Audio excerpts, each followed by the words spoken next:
இந்திய கிரிக்கெட் கட்டுப்பாட்டு வாரியத்தின் புதிய செயலாளராக அஸ்ஸாம் முன்னாள் கிரிக்கெட் வீரர் தேவஜித் சைக்கியா நியமிக்கப்பட்டுள்ளார். மும்பையில் நடைபெற்ற பிசிசிஐயின் சிறப்பு பொதுக்கூட்டத்தில் சைக்கியாவின் தேர்வு உறுதி செய்யப்பட்டிருக்கிறது. ஐசிசி தலைவர் பதவியை ஏற்றதால் செயலாளர் பதவியிலிருந்து ஜெய்ஷா விலகியிருக்கும் நிலையில் அவருக்கு பதிலாக தேவஜித் சைக்கியா நியமிக்கப்பட்டுள்ளார். பிசிசிஐ பொருளாளராக பிரப்ஜீத் சிங் பாட்டியா தேர்ந்தெடுக்கப்பட்டார். முன்னதாக பிசிசிஐ தலைவர் ரோஜர் பின்னி சைக்கியாவை பிசிசிஐயின் செயலாளராக நியமித்திருந்தார் என்பது குறிப்பிடத்தகுந்தது. பண்டிகைகள் அனைவரின் வாழ்விலும் மகிழ்ச்சி மற்றும் செழுமையை கொண்டு வரட்டும் என குடியரசுத் தலைவர் திரௌபதி முர்மு வாழ்த்து தெரிவித்துள்ளார். இது தொடர்பாக அவர் வெளியிட்டிருக்கும் வாழ்த்துச் செய்தியில், நாட்டில் உள்ள அனைவருக்கும் மனமார்ந்த பொங்கல் மற்றும் சங்கராந்தி நல்வாழ்த்துக்கள் என்று தெரிவித்திருக்கிறார். பண்டிகைகள் நமது கலாச்சார பாரம்பரிய அடையாளங்களை காட்டுவதாக குறிப்பிட்டுள்ள திரௌபதி முர்மு, பயிர்களுடன் தொடர்புடைய விழாக்கள் என்பதால் விவசாயிகளுக்கு அவர் நன்றி தெரிவித்துள்ளார். தென்காசி மாவட்டம் சங்கரன் கோவில் அருகே விசாரணைக்கு வந்த காவலரை வெட்டிய ரவுடியை போலீசார் அதிரடியாக கைது செய்தனர். பொங்கல் பண்டிகையை முன்னிட்டு கருத்தானூத்து கிராமத்தில் பல்வேறு வழக்குகளில் தொடர்புடைய பிரபல ரவுடி லெனின் இருப்பை பதிவு செய்ய காவலர் மாரிராஜா அவரது வீட்டிற்கு சென்றார். அப்போது அவர் எதிர்பாராத நேரத்தில் ரவுடி லெனின் அரிவாளை கொண்டு காவலர் மாரிராஜாவை வெட்டிவிட்டு தப்பி ஓடியதாக கூறப்படுகிறது. இதனையடுத்து வெட்டுக்காயங்களுடன் இருந்த காவலரை சக காவலர்கள் மீட்டு சங்கரன் கோவில் அரசு மருத்துவமனையில் சிகிச்சைக்காக அனுமதித்தனர்.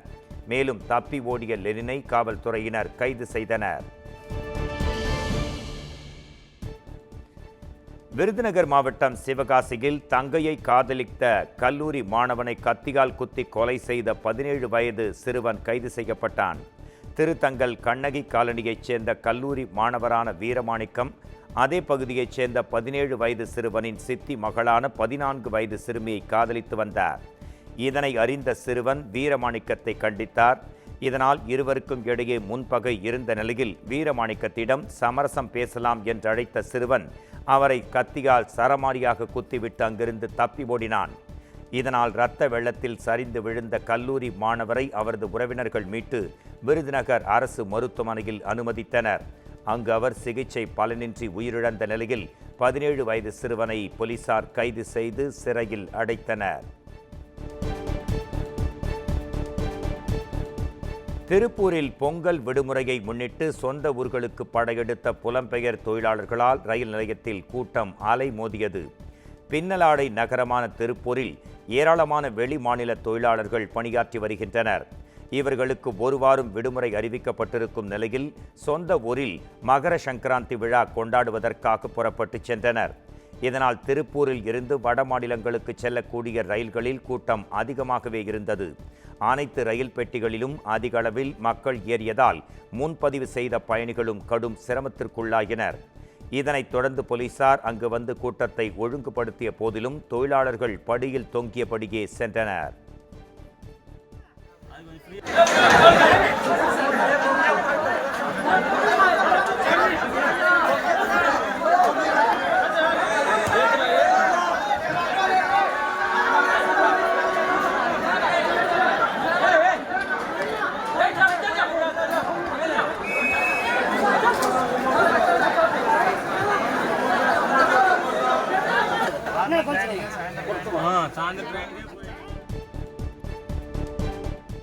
திருவள்ளூர் மாவட்டம் பூவிருந்தவல்லி அருகே மர்மர் படத்தின் ஃபர்ஸ்ட் லுக் வெளியிடப்பட்டுள்ளது.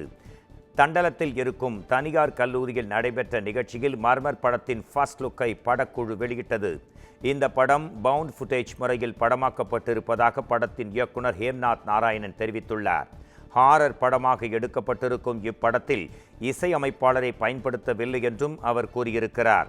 கதாநாயகனே கேமராவை கையாளும் வகையில் எடுக்கப்பட்டுள்ள இந்த படம் விரைவில் திரைக்கு வரும் என்றும் அவர் குறிப்பிட்டார். பார்த்தீங்கன்னா படத்தோட பேர் மர்மர். இது வந்து ஒரு தமிழில் first found footage horror film. So found footage horror ஃபிலிம்னா பாதி பேருக்கு தெரிஞ்சிருக்காது. ஸோ நீங்கள் பேரநார்மல் ஆக்டிவிட்டி, பிளேர் விட்ச் ப்ராஜெக்ட்னு சில வெஸ்டர்ன் மூவிஸ் எல்லாம் இருக்குது, அதெல்லாம் நீங்கள் பார்த்தீங்கன்னா தெரியும். ஸோ மொத்தமாக ஆர்டிஸ்டே வந்து கேமராவை ஹேண்டில் பண்ண மாதிரி இருக்கும். ஸோ கைண்ட் ஆஃப் ஒரு லைவ் எக்ஸ்பீரியன்ஸ் ஃபிலிம் தான் இது. ஸோ லொக்கேஷனாக பார்த்தீங்கன்னா நாங்கள் ஜமுனா மருத்தூரில் ஜவாது மலை அந்த உள்ள காத்தூர்னு ஒரு கிராமத்தில் இருக்கிற ஒரு ஃபாரஸ்ட்டில் தான் ஷூட் பண்ணியிருக்கோம். இந்த படத்துக்கு மியூசிக் டைரக்டர் கிடையாது. ஏன் கிடையாதுன்னா, அந்த மியூசிக் டைரக்டர் அந்த மியூசிக் தான் இந்த படத்தை கெடுத்து விடும்ன்ற ஒரு நம்பிக்கை எனக்கு இருக்குது. புதுச்சேரியில் ஹெல்மெட் அணிந்து வந்த வாகன ஓட்டிகளுக்கு காவல்துறையினர் பாராட்டு தெரிவித்தனர். புதுச்சேரியில் இன்று முதல் ஹெல்மெட் கட்டாயம் என அரசு அறிவித்திருந்தது. இதனையடுத்து பல்வேறு பகுதிகளில் காவல்துறையினர் சோதனை மேற்கொண்டனர். அதன்படி காட்டேரிக்குப்பம் காவல் நிலையத்திற்குட்பட்ட திரௌபதி அம்மன் கோவில் அருகே போலீசார் வாகன தணிக்கையில் ஈடுபட்டனர். அப்போது தலைக்கவசம் அணிந்து வந்த வாகன ஓட்டிகளை காவலர்கள் பாராட்டி இனிப்புகளை வழங்கினர். மேலும் தலைக்கவசம் அணியாத வாகன ஓட்டிகளை அறிவுறுத்தி திருப்பி அனுப்பினர்.